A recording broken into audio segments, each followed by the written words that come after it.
আপনার কে আপনার কারা ট্রাইব্যুনালে এসেছিলেন কেন? আমরা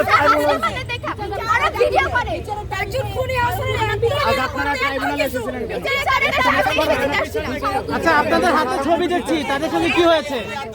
আপনাদের হাতে ছবি দেখছি, তাদের সঙ্গে কি হয়েছে?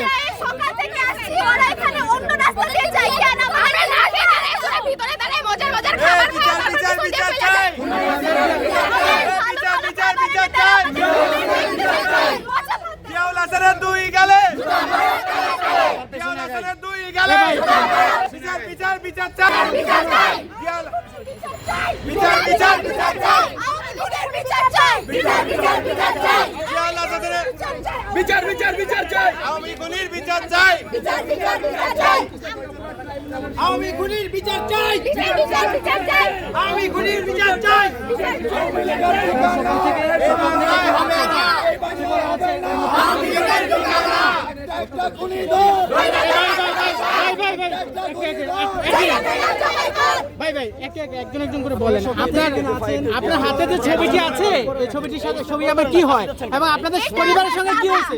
আমার বাবা আমাকে খুন করে আয়না ঘরের ভিতরে পচা ভাত খায় আর ওদের এখানে খাবার দিতে লোকরা যায়। কতদিন ধরে আপনার বাবা গুম? আমার বাবাকে 11 বছর ধরে গুম করে রাখছে। ওরা বলছে এখান দিয়ে গাড়ি যাবে, আমরা এখানে দাঁড়ায় ছিলাম।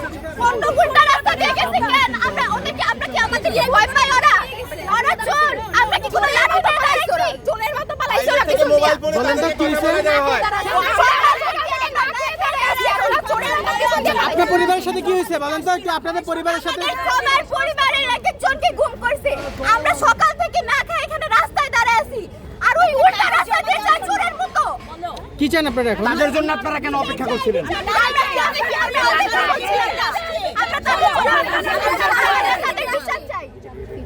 আমরা শুধু একটা দাবি করি, আমাদের বিচার চাই।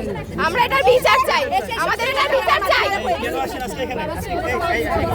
অফিসারগণ এদেরকে প্রোটোকল দিচ্ছে, এদেরও বিচার চাই। আমাদের অবস্থান তো 12 বছর ধরে ভাই এই অবস্থা নিয়ে আসছে। এই ফ্যামিলিগুলো নিয়ে আর বাংলাদেশের হাজারো ফ্যামিলি নিয়ে খুনি যতগুলোকে আজকে ওখানে বসে লাট সাহেবের মতো খাইলো না, সবগুলা খুনি যাদের বিচার হচ্ছে না। ওগুলো তো কয়েকটা ছিল, গুটি কয়েক, আর হাজারো যেগুলো এই মেকানিজমের মধ্যে ছিল সারা দেশে গুম খুনের, তাদেরকে কেন গ্রেফতার করা হচ্ছে না? তাদেরকে কেন এখনো বিচারের আওতায় আনা হচ্ছে না? এই দাবিতে আমরা এখানে ছিলাম একত্রিত আজকে সকাল থেকেই, এবং যেন বিচারটা হয় এবং প্রত্যেকটা খুনি যাদের নির্দেশে, যাদের প্ল্যানিং এ, যাদের সহায়তায় আমাদের হাজারো ভাইকে গুম করা হয়েছে, আয়না ঘরের মতো বিভৎস সিক্রেট ডিটেনশন সেলে রাখা হয়েছে, তাদেরকে টর্চার করা হয়েছে, তাদেরকে হত্যা করা হয়েছে। এই খুনিদের বিচারের দাবিতে আমরা আজকেও একসাথে, তাদেরকে পালিয়ে ট্রাইব্যুনাল থেকে যেতে হয়েছে। এবং এইভাবে বাংলাদেশে কোনোদিন আর আওয়ামী লীগের ঠিকানা হবে না। এই বাংলায় আর কোনোদিন ফ্যাসিস্ট আওয়ামী খুনিদের কোনো ঠিকানা হবে না। আওয়ামী খুনিদের আমরা বিচার চাই। জিয়াউল হাসানের মতো হত্যাকারী, খুনি, সাইকোপ্যাথ যারা, এদের আমরা বিচার চাই। আমরা দৃষ্টান্তমূলক শাস্তি দেখতে চাই, এটাই আমাদের আবেদন। মায়ের ডাকের ভিকটিম ফ্যামিলিরা আমরা দেশের আরো অনেক জায়গায় আছে, সবাই আসছে। আমরা আজকে এখানে ছিলাম কারণ আমরা 8 মাস পরেও কিন্তু এতজনকে গ্রেফতার হতে দেখিনি। তো আমাদের দাবি এটাই, যেন মানুষকে গ্রেফতারের আওতায় আনা হয়, জবাবদিহিতার আওতায় আনা হয়। এভাবে হেঁটে যাবে হাত করা ছাড়া সেটা যেন আর না করা হয়। এখনো কাদের গ্রেফতার চান?